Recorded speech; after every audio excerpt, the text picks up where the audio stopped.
बिस्मिल्लाहिर्रहमानिर्रहीम। आज का ये ख़ुसूसी इजलास 2 जुलाई को OIC जनरल सेक्रेटेरिएट के हेड क्वार्टर में हुआ।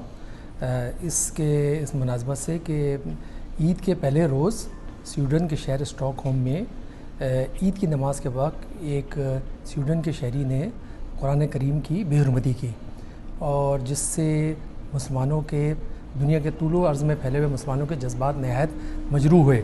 और आपने ये देखा होगा कि पिछले चंद महीनों में इस तरह कुरान पाक की बेहुरमती के जो वाक़यात हैं काफ़ी दफ़ा रोनुमा हो चुके हैं।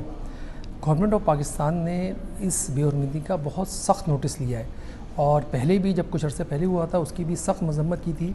और इस वाक़े के बाद भी गवर्नमेंट ऑफ पाकिस्तान ने वज़ीर-ए-आज़म पाकिस्तान, सदर Pakistan, ministry of foreign affairs और तमाम सीनियर पॉलिटिकल लीडरशिप ने इसकी नहायत सख्त अल्फाज में इस अमल की मज़म्मत की है। और आपने देखा होगा कि पूरी दुनिया में इसका रिएक्शन आ रहा है। बहुत सारे मतलब EU ने इसकी मज़म्मत की है और बहुत सारे यूरोपियन ममालिक ने, इस्लामी ममालिक ने, OIC के मेंबर स्टेट्स ने। तो आज का जो ये ख़ुसूसी एक्स्ट्रा ऑर्डिनरी सेशन था एग्जीक्यूटिव कमेटी ऑफ OIC जिसका पाकिस्तान मेंबर है, तो इसके अंदर भी मैंने भी पाकिस्तान की तरफ से हमारे मुल्क के जज्बात की मुकम्मल तर्जुमानी की कि ये नहायत ही मलून हरकत है कि कुरान पाक की इस तरह बेहुरमती करना।